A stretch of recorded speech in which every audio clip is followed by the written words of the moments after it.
Hi, good evening, everybody. And I am Dr. Srinagesh, and welcome to Ojas Aesthetic. Now, this is June is a Lipidima Awareness Month, and we at Ojas have taken an initiative to spread awareness about this condition called lipidema. Today, we are going live and talking about what is lipidema, and we are going to address the most commonly asked questions from those people who are not really aware of lipedema and are confused between obesity or lymphedema and lipedema. So now the most commonly asked question is, what is lipedema? Now if you look at it, the thing, lipedema is a chronic progressive condition disorder characterized by abnormal deposition of fat in the subcutaneous region of the body.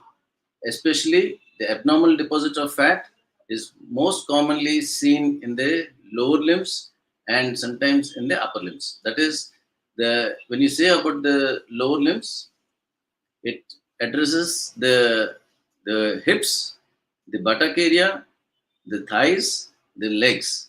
The feet are generally spared, and similarly, when the upper limbs are affected, the arms and the forearms may be affected, but the hand, that is the fingers and the part beyond the wrist, is spared.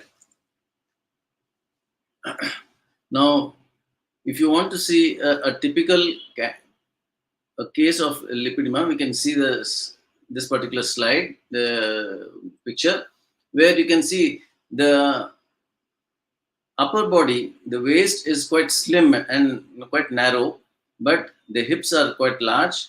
The thighs are, quite huge, and the definition of the knees are lost, and the legs have developed or something like like a cylinder.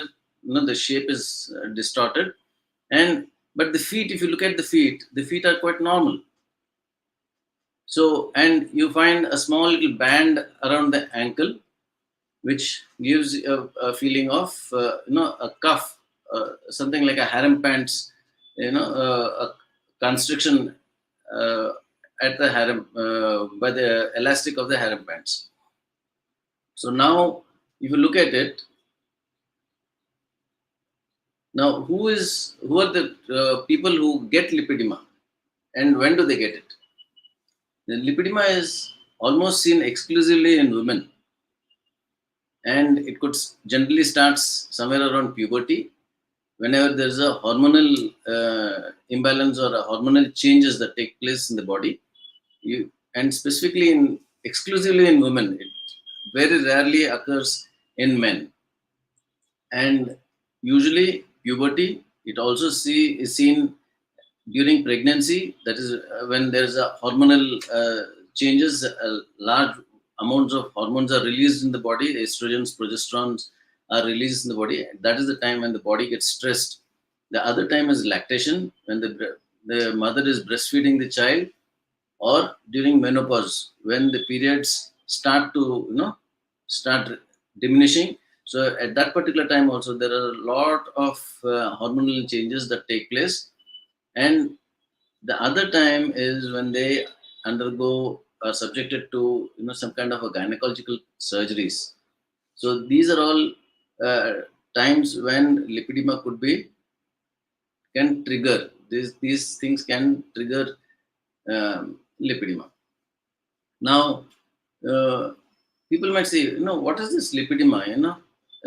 Lipedema is usually confused. It is nothing but regular fat.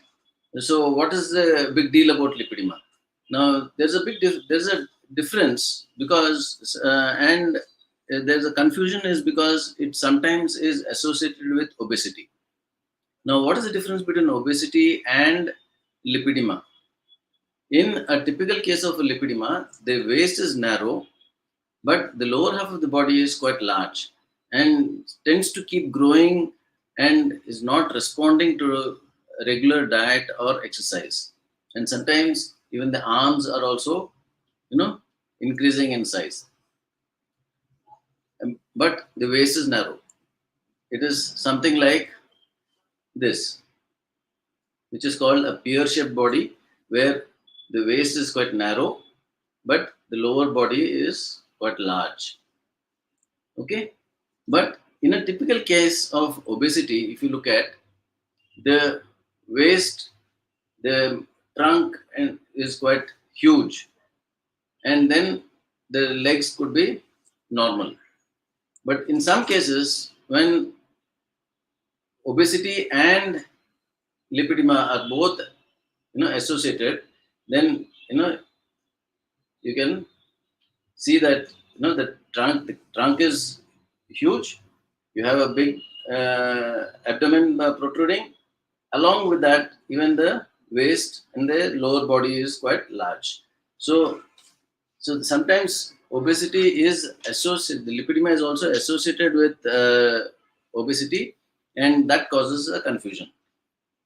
Now, you- so since when was this known?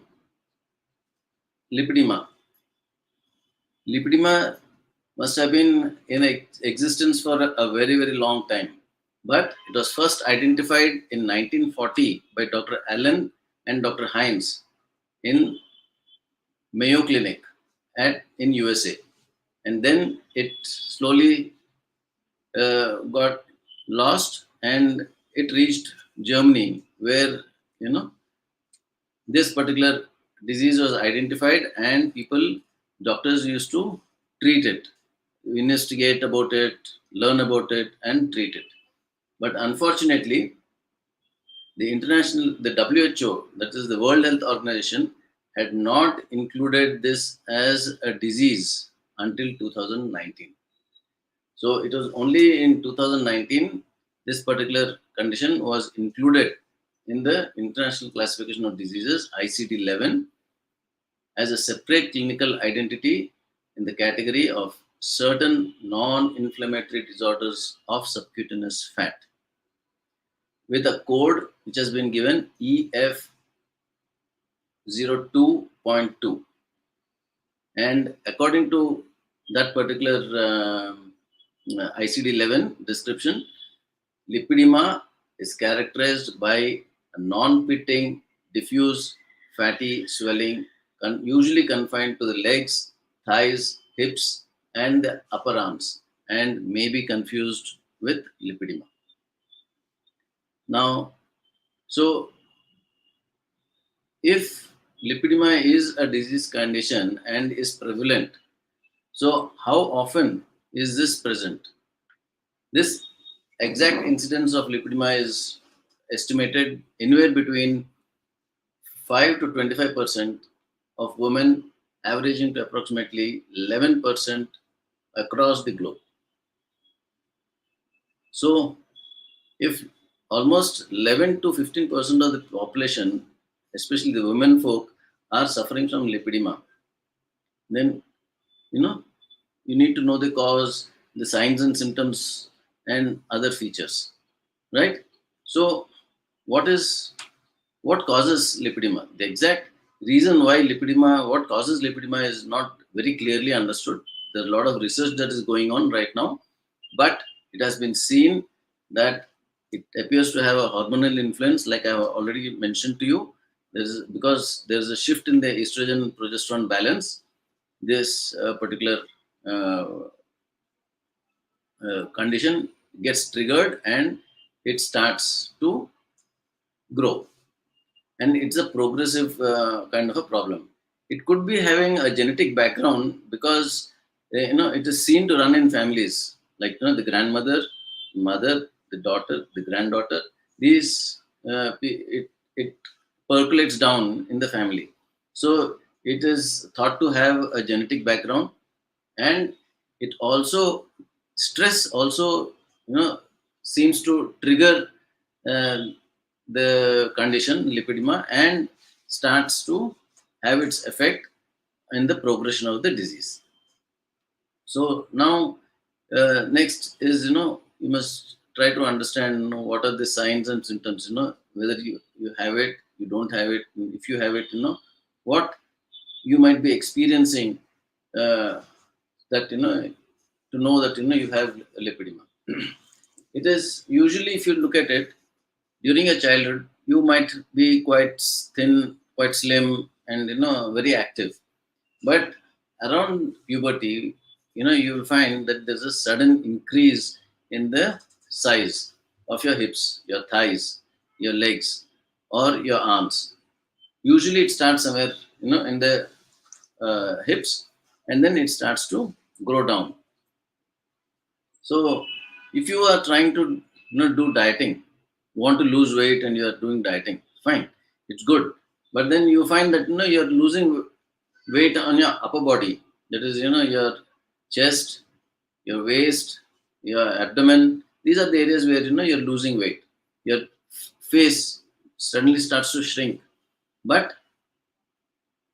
your lower body, that is, or the arms, that is your hips, your thighs, your legs, are not reducing as per your expectations.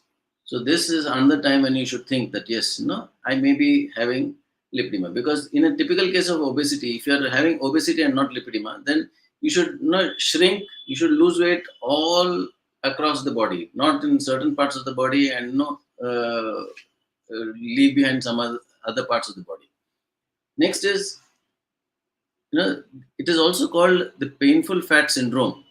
This particular condition, lipedema, is also called the painful fat syndrome, because in some people, you find that they have unexplained pains, especially if you touch it, or if, or even otherwise sometimes and the it initially there may be no pain at all, but if the hormones are not playing havoc, or the growth of the fat is not too rapid, there may be no pain.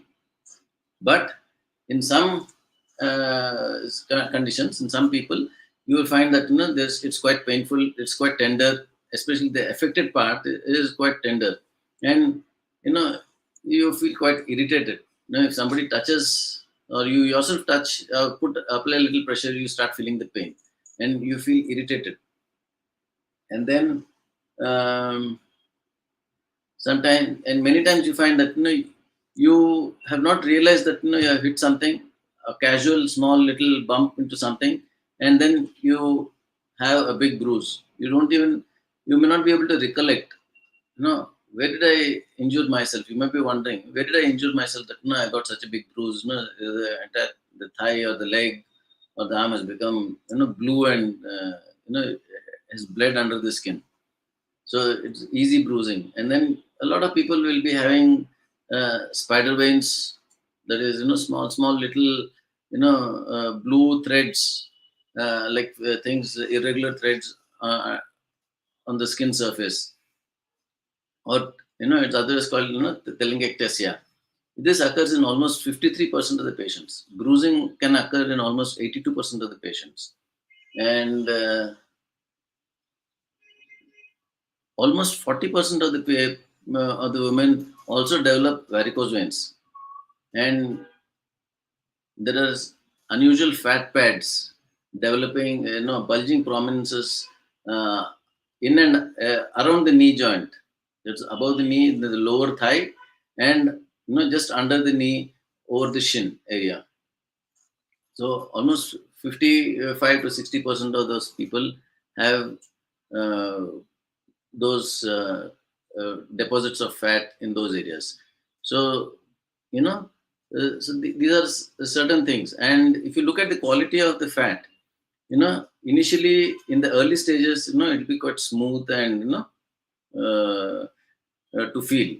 But as the stage progresses, and as the disease progresses, as the fat keeps accumulating in the area, you will find that the the fat could appear like rice grains under the skin, or a feeling of peace, or if it starts to grow quite large, then you may have a feeling like there are some lemons or some walnuts or something like that placed under the skin. That kind of a feeling. It may not be that, not be hard like that, but that kind of consistency feeling. And so now, when I have spoken about as the stage progresses, so now you must be wondering, what are the stages of lipedema, and what are the types of lipedema.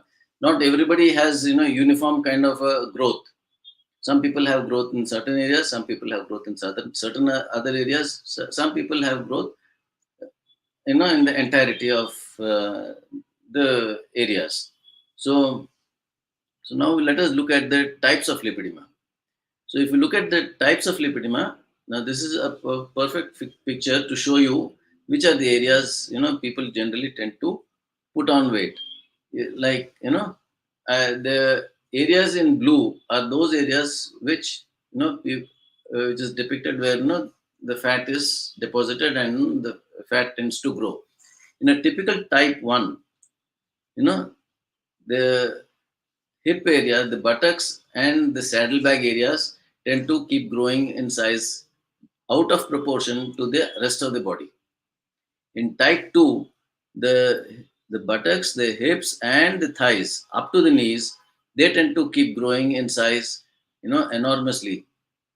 And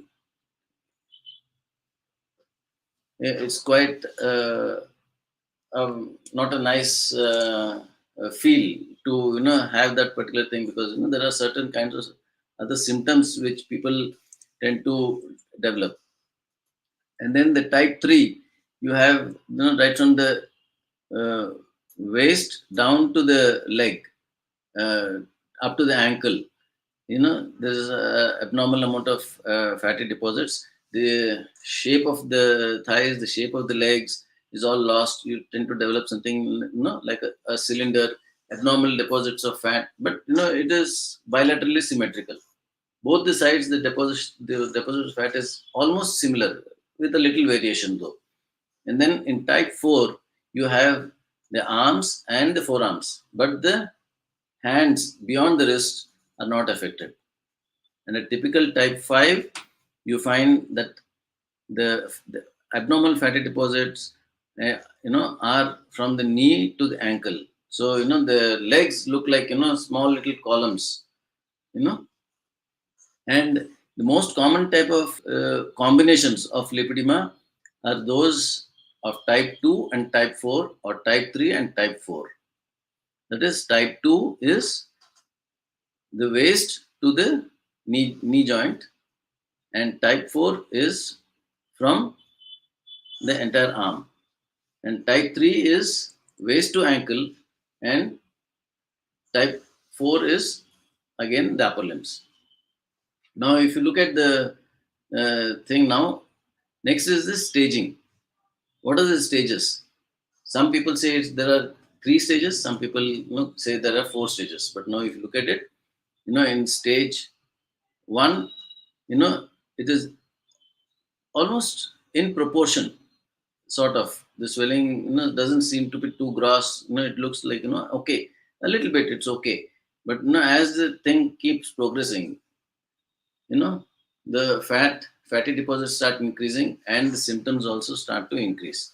And when it goes to stage 3, it becomes sometimes unmanageable. So you have to be very careful about that. So what happens when as the stage keeps progressing?